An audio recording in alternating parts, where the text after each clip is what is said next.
ወንጌል ጥዑም ዜና ዝመለብ እዚ ብሓልዮት ናይ ኤርትራ ኦርቶዶክስ ተዋህዶ ቤተ ክርስቲያን ሃገረ ስብከት ሰሜን አሜሪካ ክፍለ ትምህርቲ እናተዳለወ ዝቐርብ ሰሙናዊ ናይ ስብከት ወንጌል አገልግሎት እዩ።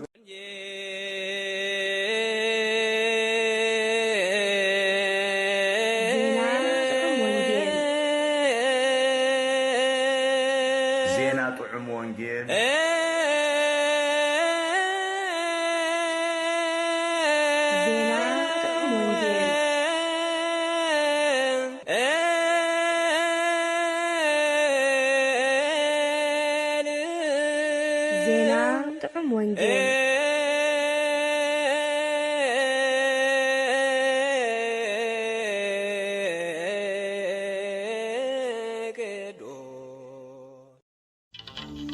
እንታይ ትደልዩ ኣለኹም?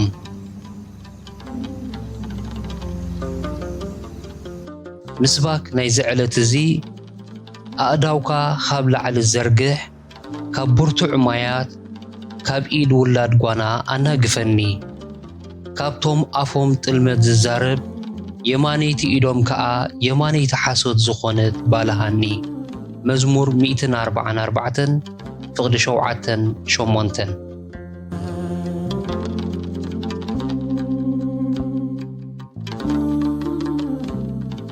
ንባባት ወንጌል ዕብራውያን ምዕራፍ 1 ካብ ፍቕዲ 1 ክሳዕ ፍጻመ ካልኣይ ጴጥሮስ ምዕራፍ 1 ካብ ፍቕዲ 19 ክሳዕ ፍጻመ ግብረ ሐዋርያት ምዕራፍ 3 ካብ ፍቕዲ 19 ክሳዕ ፍጻመ ወንጌል ዮሐንስ ምዕራፍ 1 ካብ ፍቕዲ 38 ክሳዕ ፍጻመ ቅዳሴ ዘወልደ ነጎድጓድ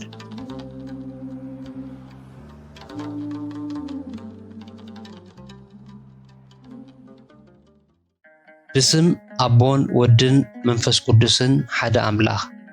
ጸጋ ጎይታ ኢየሱስ ክርስቶስ ምስ ኩላትና ይኹን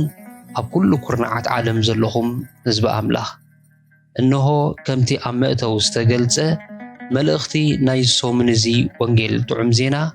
እንታይ ትደልዩ ኣለኹም ዝብል ክኸውን እዩ። ኢየሱስ ግልጽ ኢሉ ክስዕብዎ ከለዉ ርእዩ እንታይ ትደልዩ ኣለኹም በሎም ንሳቶም ድማ መምህር ኣበይ ሰፊርካ ኣለኻ በልዎ ንሱ ድማ ንዑ ረአዩ በሎም ወንጌል ዮሐንስ ምዕራፍ 1 ፍቕዲ 38-39 እነሆ ዝዕለት እዚ ዘመነ ስብከትን ረብዓይ ሰንበት ናይ ዘመነ ነቢያትን እዩ። ዘመነ ስብከት ኣብ ውሽጢ ዘመነ ነቢያት ስለ ዝርከብ ናይ ዘመነ ነቢያት ንኡስ ዘመን ከም ዝኾነ ክመስለና ኣይግባእን። ርእሱ ዝኸኣለ ዘመን እዩ። ናይዚ ዘመን እዚ ዘመነ ስብከት ካብ ታሕሳስ 12 ክሳዕ ታሕሳስ 13 ኮይኑ ናይ 2 መዓልታት ዘመን እዩ። ስብከት ኣብ እምነት ክርስትና ቀዳማይን ዓቢን ኣገልግሎት እዩ።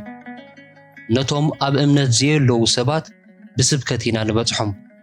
ኣብ እምነት ንዘሎ ኩሉ ድማ ብስብከት ኢና ነነቓቕሖን ንድርኾን ኣብ ሓድሽ ኪዳን ጥራሕ ዘይኮነ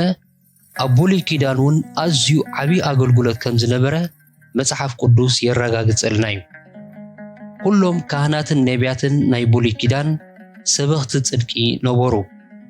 ነቢ ሄኖክ ካብቶም ሞት ዘይጠዓሙ ብስብከት ድማ ዘገልግሉ ናይ ኣምላኽ ቅዱሳን ሓደ እዩ። ኣቦና ኖህ እውን ሰባኺ ጽድቂ ከም ዝነበረ ቅዱስ ጴጥሮስ ገሊጽልና ኣሎ። ንሓይልን ኣገዳስነትን ናይ ስብከት ብዝለዓለ ደረጃ በቓል ኮነ ብግብሪ ዝገለጸ ግን ጎይታናን መድሓኒናን ኢየሱስ ክርስቶስ በዓል እዩ። ኣብተን ሓጸርቲ ናይ ኣገልግሎት ዘመኑ ብዘይ ምቁራጽ ብምስባኽ ንመንግስቲ ኣምላኽ ኣብዛ ናይ ዓመፃ ዓለም ተኺልዋን ንቅዱሳን ደቂ መዛሙሩ ኣረኪብዋን ከደ ኪዱ ስበኹ ኢሉ ትእዛዝ ሃቦም ንሳቶም ድማ ነቲ ዝተዋህቦም ሕድርን ተልእኾን ኣኽቢሮም بسبكتهم نوانجيل كسع وسن مدري أبصحوه ناي كله هواريا وسبكت ما أكلاي ملأخت دما اتسقول كروستوسي اتي أبزعلة زي زمر مزمور قدوس يارد دما ولدو مدهنة نسبك نت مدحان زخونة ودو نسبخ زر استيو حفشاو ملأخت دما نت مدحان ودو نسبخ نسو قدم عالم زنبريو نسو أخريل سماعتات سيام كهنات تسفى منكوساتيو نتمدحان ودو نسبخ قدم عالم زنبره ناي سماعتات أخليل نخانات شيامي نمنكوسات ون تسفايو نتمدحان ودو نسبخ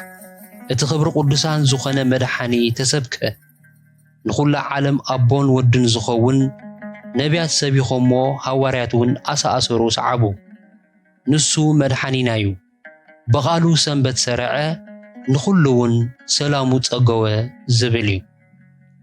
سلاز سبكت ناي قويتانا بعابيون ناي قدسان نبياتن هوارياتن قبر أقولقلت سلازخونه قدستي بيت كريستيانون أم مدرخات أبيات كريستيان ترح زيكونه أب أبايتن قودناتاتن الدباباياتن عداقاتاتن سبات أبزركوبو كل بوتاتات كتفتسمو يقبعا مخنياتو قويتانا زرعينا أبوتاتنا هواريات مسعبو أسر نسو سلازخونه لومي قدست بيت كريستيانن أقلقلتان كفتسمو زقبا ناواقع عداقا زيئاتو هواريا وحلافنتومي نايز علت زي أرستنان تمهرتنان كابتناي وانجيلي وانس معرف حاده كفقد سالسان شومونتن كسع حمسان حادن نباب قدس وانجيل ستوس ديو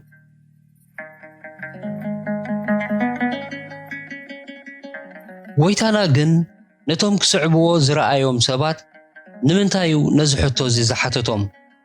كسعبو نزرعيوم كلهم زحتو زي أي حتهم نيرومان الديو إذا زحتتو زلو خلت سبات ددحر يسوس مسحاب كلمة مجمارهم ددحر يوحنس متمقز الصعبو ناي قدوس يوحنس دك مزمور زنبوريوم كم دك مزمور متن أبت ممهرهم زنبورو كل مدرخات يركبو نبورو سلازي نت قدوس يوحنس بزعباء يسوس زهابو كل تمهرتن سبكتن بعلاتهم بأزانهم زسومع سباتهم أبت درو زنبر معالتي ويتانا يسوس كتمق نابو خمت كله مسرعيو يوحنس متمق استزارب وزربا كمون قدم سالست لؤخات فرساويان نسخا منيخا النابولو بحطو خجنو خلو زهابو ملسن بأزانم زسومع مساخرنيو نت بزعبا يسوس زمسكر زولو ممهروم دما يأمنويم سلاز دقاقيمو انه حاتيات عالم زرحة قنشل أملاخ كبلهم كله كسعب زقبؤو نسو يسوس مخانو يحبرهم سلاز نبره ممهروم النار ايوم ددحر قويتانا صعبو جمارو أم مصحف قدوس بنصرو كانت زي تقلصه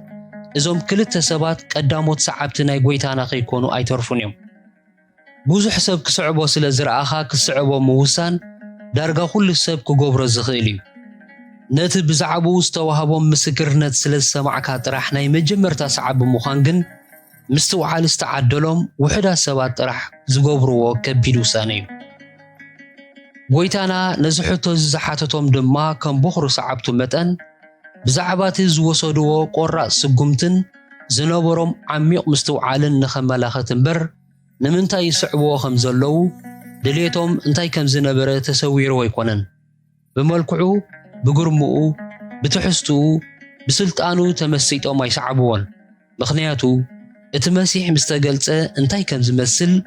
هزبي بزعبو زهلو الرأي انتاي كم زخونن نبي إسياس أقدمو كلمش دش سميت عمتات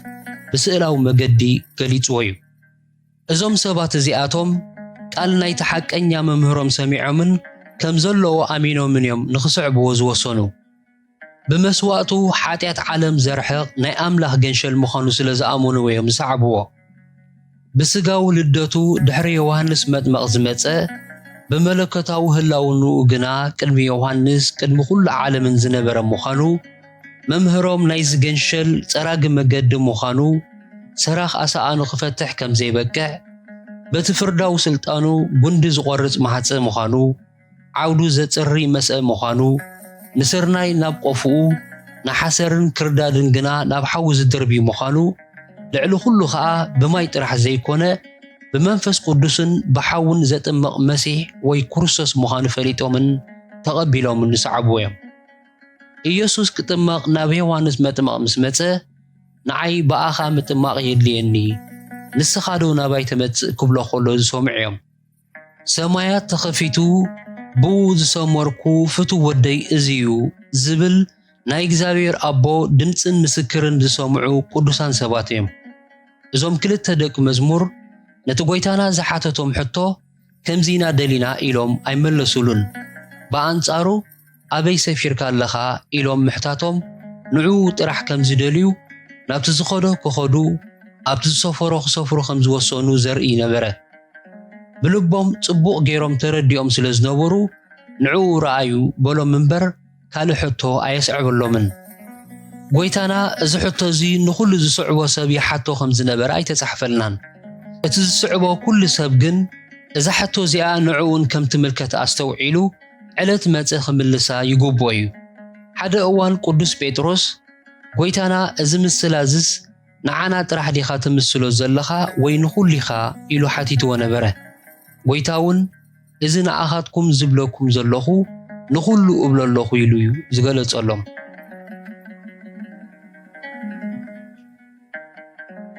عينت ناي دليتنا نعينت ناي مسعبنا كسع كندزت سلاون اقداسن يمالديو نخلو تكبرنا وساننا مرجعنا زوسنون زدرخون اتي اوشتنا زلو دليتنايو اب زمن مدراو اغلغلوتو نغويتانا زعبو سبات ماليا زيبلون بزحاتيم غليوم تأمرتن تأمراتن كريو غليوم كاب حمام كفوسو غليوم زبلع كرخبو غليوم مقتل زخوون غدلت كرخبولو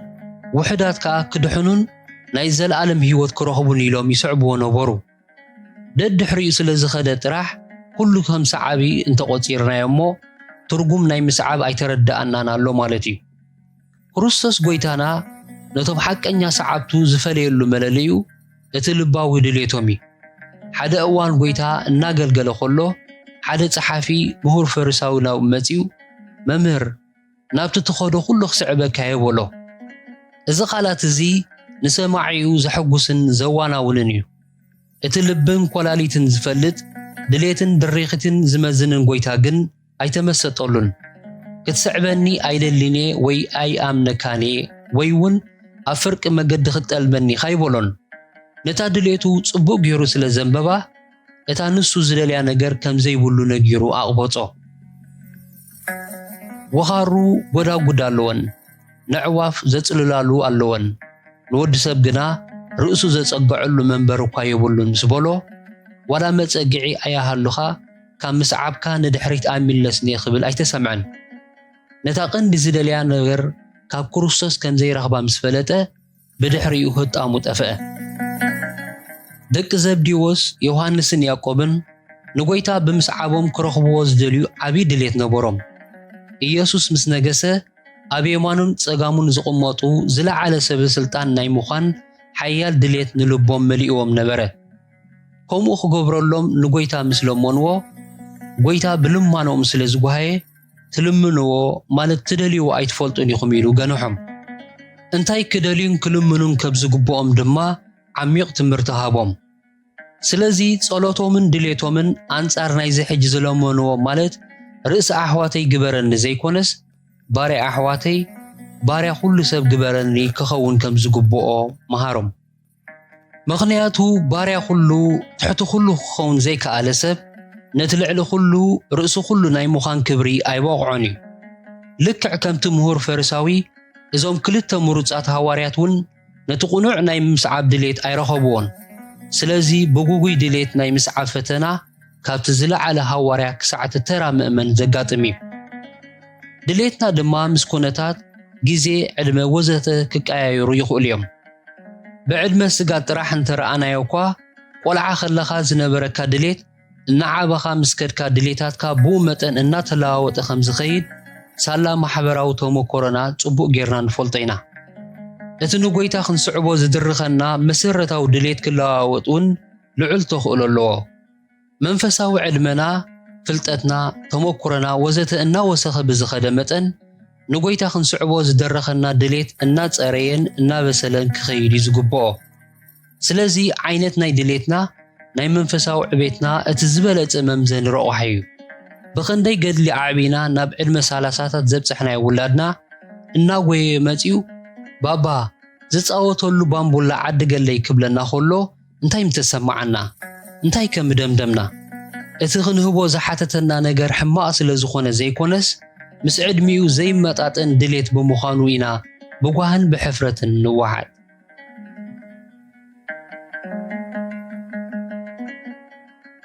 እሞቲ ንክርስቶስ ክንስዕቦ ዝድርኸና ድሌት እንታይ ዓይነት ክኸውን እዩ ዝግብኦ የማን ጸጋም ከይበልና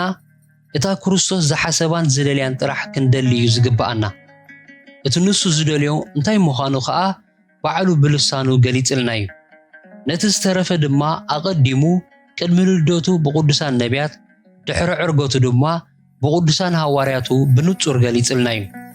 ስለዚ ብቕንዕና ነቲ ክርስቶስ ዝደልዮ ጥራሕ ክደሊ ንዝመረጸ ክርስቲያን ብምርሒትን ረድኤትን ናይ መንፈስ ቅዱስ ምስ ዘጽንዖ ኣብ መጽሓፍ ቅዱስ ብንጹር ሰፊሩሉ ኣሎ ጎይታና ናብዚ ዓለም እዚኣ ዝመጸ ምእንታና መይቱ ብምትንሳእ ከድሕነና ስለ ዝደለየ እዩ ሓደ እዋን ኣይሁድ ሒዞም መከራ ኸጽግብዎን ከቐትልዎን ምዃኑ ምስ ተዛረበ ቅዱስ ጴጥሮስ ነዛ ናይ ክርስቶስ ድሌት ናቱ ድሌት ስለ ዘይገበራ ንጎይትኡን መምህሩን ብዛዕባ ዛ ድሌቱ እዚኣ ክጎንሖ ጀመረ ጎይታ ናይ ዝምሩጽ ሐዋርያኡ ነዚ ስጋዊ ኣተሓሳስባ ዝኽዕገሶ ስለ ዘይከኣለ ኣታ ሰይጣን ካባይ ረሓቕ ናይ ሰብ እምበር ናይ ኣምላኽ ኣይተሓስብን ኢኻ እሞ ንኣይ መዐንቀፊ ኢኻ ብምባል ዘሰንብድ መግናሕቲ ሃቦ ምኽንያቱ እዚ ኣተሓሳስባ እዚ ንጎይታ ካብ ምስዓብ ዝዕንቅፍ ሓደገኛን ሰይጣናውን ኣተሓሳስባ እዩ እዚ ኩሉ ተገኒሒላ ክብቅዕ ካብ ውሽጡ ነቒሉ ስለ ዘይደርበያ እታ ዝፍትነላ መዓልቲ ምስ መጸት ቅዱስ ጴጥሮስ ነቲ ዘፍቅሮ ጎይትኡ ነቲ ሰብኣይ እቲ ኣይፈልጦኒ ክሳዕ ዝብል ብክሕደት ኣነወረቶ ጎይታና ግን ነታ ናቱ ናይ መስቀል ድሌት ንሕና እውን ክንደልያ ከም ዝግብኣና ብዘየዳግም መገዲ ብኣጽንዖት ገሊጽልና እዩ ንኹሎም ከዓ ደድሕረይ ክስዕብ ዝደሊ ነፍሱ ይቕበጽ መስቀሉ ኣብ ጸጽባሕ የልዕል እሞ ይስዓበኒ በሎም ሉቃስ 9:23 መስቀልካ ኸየልዕልካ ማለት ምእንቲ ክርስቶስ ዋጋ ክትከፍልን መከራ ክትጸግብን ፈቓደኛን ሕጉስን ኮንካ ምስዓብ ጥዕና ዘለዎ ምስዓብ ኣይኮነን ከምቲ ጎይታ ንዓይ ኣይበቅዕን እዩ ንመንግስቲ ኣምላኽ ኣይበቅዕን እዩ ወደ መዝሙረይ ክኸውን ኣይክእልን ዝበሎ ዘይበቑዕ ሰዓቢ ኮንካ ኢኻ ትድርበይ ማለት እዩ ቅድም መንግስቲ ኣምላኽን ጽድቁን ድለዩ ዝብል ንጹር መምርህ ተዋሂብና ክብቅዕ ንመንግስቲ ኣምላኽን ጽድቁን ልዕሊ ኩሉ ንሰርዖ ቀዳማይ ድሌትና እንተዘይገበርናዮ በኣንጻሩ በቲ ዘይጠቅምን ለካሚናን ዝኾነ ስጋውን ምድራውን ድሌታት ህይወትናን ኣካይዳናን ነባላሹ እንተሊና ናይ ክርስቶስ ዘይኮነ ናይ ሰይጣን ሰባት ምዃን ከም ዝመረጽና ብወግዕ ነፍልጥ ኣለና እቲ ቅዱስ መድሓኒና ኢየሱስ ክርስቶስ ብኸመይ ንድሌታትና ሰዊእና ነቲ ናይ ኣምላኽ ድሌት ከም ነኽብር ወርቃዊ ኣርኣያ ሓዲጉልና እዩ እታ ምእንቲ ድሕነትና ዝስዋኣላ ኣዝያ ፈታኒት ሰዓት ምስ ቀረበት ነፍሱ ክሳዕ ሞት ጓህየትን ተጨነቐትን ምኽንያቱ ዝኾነ ዓይነት መንቅብ ዘይብሉ ፍጹምን ጻድቕን ቅዱስን ክነሱ ካብ ኣዳም ጀሚሩ ክሳዕ ምጽኣቱ ናይ ዘለዉ ኩሎም ሰባት ማእልያ ዘይብሉ ሓጢኣት ዝጾረላ እዋን እዩ በፂሑ ዘሎ ኣብ ርእሲኡ ድማ ንሱ ራእሲ መበቆል ምንጭ ናይ ህይወት ክነሱ ብምኽንያት እቲ ዝለበሶ መዋት ስጋና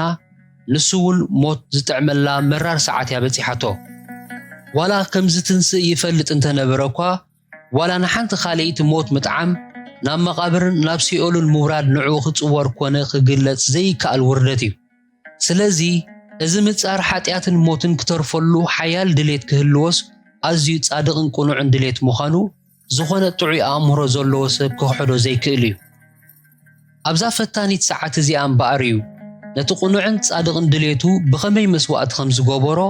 ኮቶ ዘይሃስስ ድሙቕ ኣርኣያ ዝሓደገልና ቅዱስ ማቴዎስ ነዚ ኣርኣያ እዚ ብኸምዚ ስዕባ ኣስፊሩልና እንሆ ክጉህይን ክትክዝን ጀመረ ሽዑ ነፍሰይ ክሳዕ ሞት ኣዝያ ጒሃላ እሞ ኣብዚ ኹኑ ምሳይ እውን ንቑሑ በሎም ቁሩብ ርሕቕ ኢሉ ብገጹ ተደፊኡ ጸለየ በለውን ኣቦይ ዝከኣል እንተኾይኑስ እዛ ጽዋእ እዚኣ ሃባይ ትሕለፍ ግናኸ ንስኻ ከም ትደልዮ እምበር ኣነ ከም ዝደልዮ ኣይኹን ከም ብሓድሽ ካልኣይ ሳዕ ከይዱ እዚ ጽዋእ እዚ ከይሰተኽዎ ክሓልፍ ዘይክእል እንተኾይኑስ ፍቓድካ ይኹን ኢሉ ጸለየ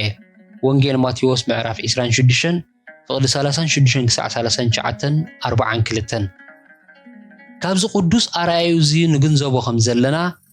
ነቲ ቁኑዕን ጻድቕን ድሌቱ ገዲፉ እዩ ናይ ኣቦኡ ድሌትን ቀዳምነትን ክብርን ዝሃበ ኣብ ጎይታና ይዕበይ ይንኣስ ዝኾነ ዓይነት ሕማቕ ድሌት ኣይነበረን ናትና ድሌታት ግን መብዛሕትኡ ሕማቕን ሓጥእን ድሌታት እዩ ዋላ እቲ ብባህሪኡ ሓጥእ ዘይኮነ ድሌታትና ድማ ብዛዕባኡ ዘይጠቅምን ኮንትን እዩ ምስ ናይ ኣምላኽ ድሌት እሞ ከዓ ፈጺሙ ናብ ንጽጽር ከኣቱ ዘይግብኦ እዩ ሓደ ብርኣያ ስላሴ ዝተፈጥረ ሰብ ንናይ ኣምላኽ ድሌትን ናቱ ድሌትን ኣብ ክልተ ገልዒ ናይ ሓደ ሚዛን ኣቐሚጡ ናቱ ድሌት ካብቲ ናይ ኣምላኽ ድሌት ንላዕሊ ዝዓብየን ዝኸበረን ኮይኑ ተራእይዎስ ንገዛእ ድሌቱ ክተግህን ክግዛእን እንተመሪጹ ንሱ ናይ መን ወገን ምዃኑ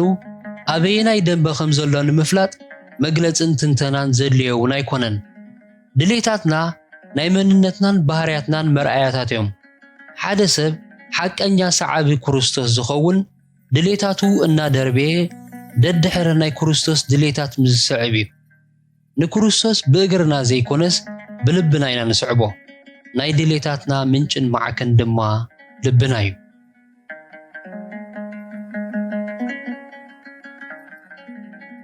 ድሌታትና ምስቲ ናይቲ ንስዕቦ ዘለና ጎይታ ድሌታት ዝቃደውን ዘይቃደውን ምዃኑ ብኸመይና ክንፈልጥ ንኽእል ኣቐዲምና እውን ከም ዝተንከፍናዮ ቀዳማይ ስጉምትና ናይ ጎይታናን ናይ ኣምላኽን ድሌታት እንታይ ምዃኑ ንቓል እግዚኣብሔር መርሚርና ብንጹርን ብዝርዝርን ኣገባብ ክንፈልጦ ይግብኣና ፍልጠት ናይ ወዲ ሰብ ብርሃን እዩ ብዘይ ፍልጠት ምንባር ማለት ኣብ ግብ ዝበለ ጸልማት ከም ዓይነ ስውር ብሃሰስታ ምጓዓዝ ማለት እዩ ብዛዕባ ኣምላኽ ፍልጠት ዘይብሉ ሰብ ምስ ኣምላኽ ኣብ ነገር ተጸሚዱ ኣሎ ስለዚ ከዓ ንርእሱ ናብ ጥፍኣት ሓፂዋ ኣሎ ማለት እዩ ድሌታት ጎይታኻ ከይፈለጥካ ምስዓብ ብዘይ ኣእምሮ ዝግበር ናይ ሃሰሰ ለባም ተግባር እዩ ካልኣይ ስጉምትና ድማ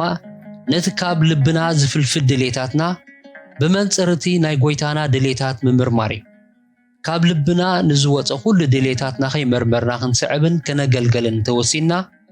ብዛዕባ እቲ ዝመረጽናዮ እምነት ክርስትና ዝኾነ እንዶ ዘይብልና ሰባት ኢና ማለት እዩ ይሁዳ ኣስቆሮታዊ ካብ ሃዋርያ ናብ ዲያብሎስ ዝለወጦ ነቲ ናይ ገንዘብ ድሌቱ ንኸማልእን ንኽግዛእን ስለ ዝፈተወ እዩ ፍቕሪ ገንዘብ ሱር ናይ ኩሉ ክፍኣት ምዃኑን ኣብ መወዳእታ እውን ናብ መዋጾ ዘይብሉ ጥፍኣት ከም ዘጥሕሎ እናፈለጠ ስለ ዝኸሓዶ እዩ ቅዱስ ጳውሎስ ናይቶም ከም ጢሞቴዎስ ኣገልገልቲ ክንሶም እሙናት ዘይነበሩ ሰባት ጸገም እንታይ ከም ዝነበረ ኩላቶም ጥቕሚ ርእሶም ይደልዩ እምበር